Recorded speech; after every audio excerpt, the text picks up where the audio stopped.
Olá pessoal do YouTube, eu me chamo William, sou estudante de mecânica, como você já sabe. E o vídeo de hoje é sobre alguns materiais que a gente interage tanto durante o dia, mas a gente não se questiona por que determinada peça é feita com determinado material. Como por exemplo o celular que provavelmente está na sua mão, ou o seu computador que você está utilizando para assistir esse vídeo. Por que ele possui tantos componentes metálicos, tantos componentes em cobre, que são responsáveis por todos os circuitos elétricos que passam por dentro dele.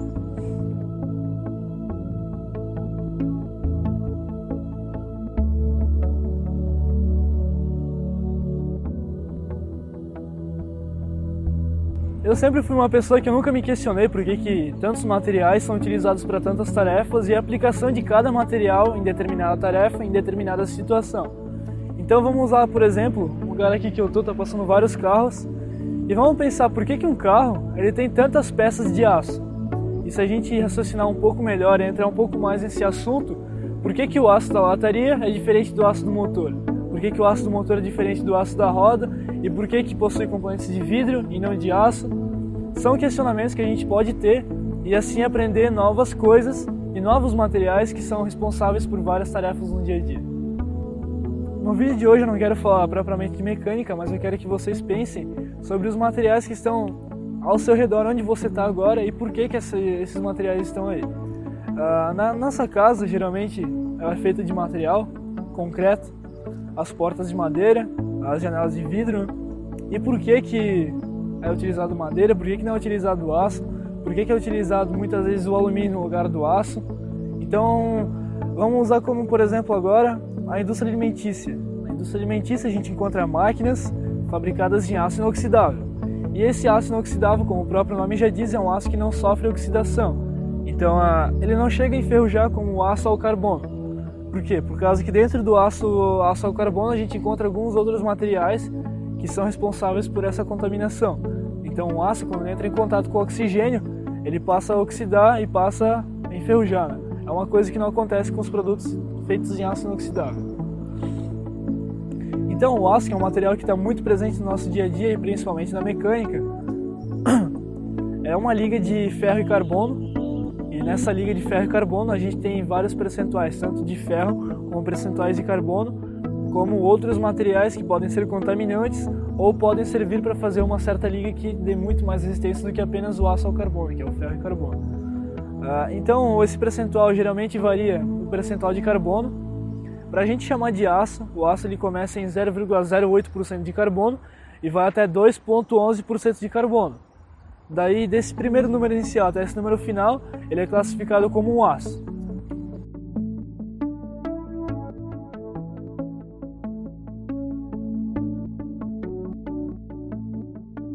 Acima de 2,11% de carbono até 4,5% de carbono, ele é chamado de ferro fundido.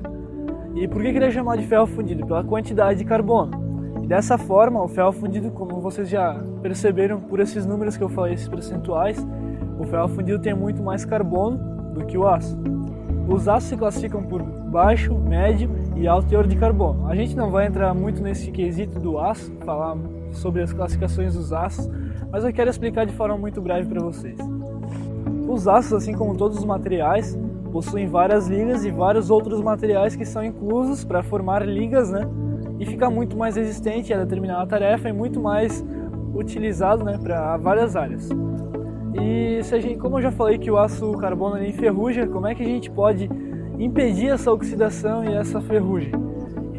Um problema muito grande que acontece, por exemplo, na indústria marítima, né?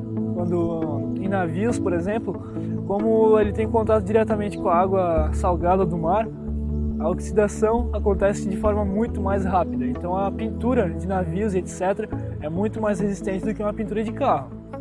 Então, para a gente impedir que essa oxidação aconteça, a gente vai dar um banho de tinta no aço ao carbono. Porém, esse banho de tinta varia. Então, a gente sabe que quando o aço entra em contato com o oxigênio, acontece a oxidação. A tinta é para impedir justamente que o aço entre em contato com o oxigênio e aconteça essa possível oxidação e essas bolhas que começam a dar devido ao ferrugem. Assim como os aços têm vários tipos de materiais e ligas e vários tipos de aços para determinadas aplicações, o ferro fundido não é nada diferente. Então os ferros fundidos também têm vários tipos de ferros fundidos como por exemplo o vernicular, o ferro fundido branco e entre outros ferros fundidos que possuem outras composições que se adequam a outras aplicações. Para obtermos o aço, o ferro fundido e outros materiais, é necessário a gente obter esse material diretamente da natureza. Então esse processo se chama extração do minério de ferro, onde os caminhões, junto com retroescavadeiras de grande porte, máquinas gigantes mesmo, máquinas que a gente não vê no centro da cidade, por exemplo. Então essas máquinas elas são responsáveis por retirar o minério de ferro do solo, cavando, e junto com o minério de ferro vem várias outras impurezas, níquel e vários outros materiais que talvez não tenham utilidade nesse processo. Quando fizemos a extração do minério de ferro da natureza, vem várias impurezas juntos, tanto como enxofre e outros materiais que são impurezas, mas também podem servir como benefícios para a fabricação de vários aços. O minério de ferro, assim que ele é tirado da natureza, ele é levado para um centro onde é feita uma certa lavação e uma pelotização. Então, no caso, o minério de ferro ele vira esferas e essas esferas são levadas para um alto forno.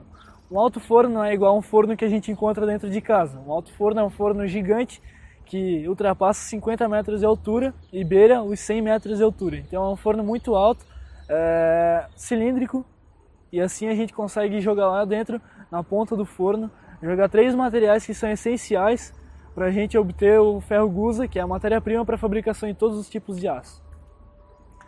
Então na ponta desse forno a gente tem que, para obter o ferro gusa, precisamos jogar o calcário, o coque nada mais é do que carvão mineral e principalmente o minério de ferro. Então junto com essa mistura isso fica aquecendo e os 3 vão se fundir diretamente juntos, e assim a gente consegue obter o ferro gusa. Para vocês terem uma ideia, o ferro gusa ele sai rico em ferro, coisa que é difícil a gente encontrar por aí, algum material que seja rico em ferro. Por quê? Por causa que o ferro, quando ele entra em contato com o oxigênio, ele vira óxido de ferro, e assim acontece a oxidação. O alto forno, perto da sua base, possui um orifício, onde ali acontece a saída de material, o escoamento do material por canaletas. Então, para isso acontecer, uma broca gigante chega e faz um furo no alto forno, e assim, quando ela sai, todo o material que está dentro do alto forno vai escoando por canaletas, e vai pelos carros torpedos, ou então vira lingotes, que são pequenas formas de ferro gusa. E esse ferro gusa serve de matéria-prima para a fabricação de aços ao carbono, ferro fundido e outros tipos de aço que a gente utiliza na indústria, como a gente vê no dia a dia. O ferro gusa, quando ele sai diretamente do alto forno, ele sai rico em ferro. Rico em ferro, eu digo 94,5% de ferro. E o resto são outros materiais, como por exemplo 4,5% sai como carbono, e 1% são outros materiais. Esses outros materiais são os contaminantes que eu falei, que pode ser níquel, pode ser enxofre e outros tipos de materiais que podem trazer benefícios, mas também podem trazer malefícios para a fabricação de outros aços. Então eu espero que com esse vídeo você possa ter uma base de conhecimentos, tanto de extração do minério de ferro, como também o processo para a gente obter tipos de aços diferentes, como tipos de ferros fundidos diferentes, e vários outros materiais que a gente encontra no dia a dia. Eu falei muito de aço nesse vídeo, mas eu não falei do material que está muito presente também, que a gente não se pergunta por que ele está ali. Mas é a madeira, é a borracha, é o plástico. Como vocês já sabem, a borracha é derivada do petróleo, assim como o plástico também é derivado do petróleo. E a madeira vocês já sabem que vem da natureza. A madeira também é muito utilizada. Tem carros, por exemplo, que o interior dele é de madeira, assim como tem navios que também o interior é de madeira, assim como a gente vê muitas casas com piso feito em madeira. A borracha, então, nem se fala que é um recurso essencial, que está presente tanto provavelmente nessas roupas, no seu tênis, no seu sapato, e a gente às vezes não percebe, assim como está presente nos aviões, nos navios e nos carros. Os materiais que estão no nosso dia a dia são diversos, às vezes a gente não se questiona por que esse material é utilizado para determinada coisa, mas eu espero que com esse vídeo agora você possa ter tido um mínimo de conhecimento e uma pequena base para poder dialogar em diversas conversas com amigos, parentes e etc. Pessoal, então o vídeo era esse. Eu fico muito agradecido pela sua presença. Eu peço novamente para você se inscrever no meu canal do YouTube e ativar o sininho de notificações. Então eu te aguardo nos próximos vídeos e um abraço.